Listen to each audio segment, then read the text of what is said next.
জুলাই অভ্যুত্থানের বর্ষপূর্তির দিন ছিল সরকারি ছুটির সাথে সুরের মূর্ছনায় মুখরিত ঢাকা নগরী। সাংস্কৃতিক মন্ত্রণালয়ের উদ্যোগে এবং শিল্পকলা একাডেমি ও বাম্বার সহায়তায় সরদুদ্দান ছিল concert for democracy open air concert. বৃষ্টি ভেজা দিনে ওপেন এয়ারে পারফর্ম করতে পারে খুশি দেশের প্রথম 21 পদকপ্রাপ্ত ব্যান্ড ওয়ারফেইস।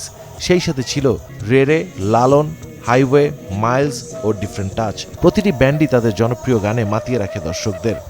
দর্শক তারা এতই গান পাগল, তারা বৃষ্টি, রোদ, ধুলাবালি কিছুই তারা মানেন না, তারা ব্যারিকেডও মানে না, তারা সব কিছু উপেক্ষা করে আসলে আনন্দ উদযাপন করেছে।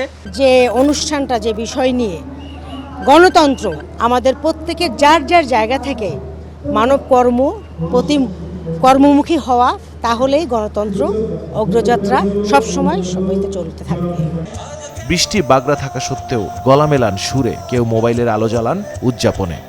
জুলাইকে যেরকম ধারণ করছি, জুলাইয়ের যারা শহীদ হয়েছে তাদেরকে যেরকম ধারণ করছি, তার পাশাপাশি বাংলাদেশের সংস্কৃতি, বাংলাদেশের সঙ্গীত এবং এই পুরো আয়োজনটা, এই যে দর্শক যাদের কথা বললেন আপনি, তারাও যে একাত্ম হয়ে আমাদের সাথে এই যে এতক্ষণ বৃষ্টির মধ্যে দাঁড়িয়েছে, বলেন আপনি এটা তো একটা ক্রিকেট ম্যাচও আপনি পাবেন না, বৃষ্টি পড়ুক, যদি মাথায় পড়ে আপনি।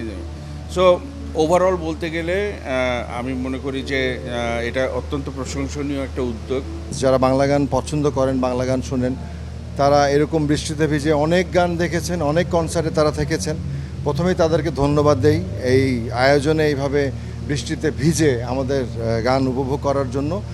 জনপ্রিয় ব্যান্ড মাইলস শুরু করে বিদ্রোহী কবির জনপ্রিয় গান দিয়ে, যাতে করতালি আর সম্মিলিত কণ্ঠে মুখর হয়ে ওঠে পুরো প্রাঙ্গণ। কনসার্ট ফর ডেমোক্রেসিতে ছিল হাইওয়ে ও ডিফারেন্ট টাচও।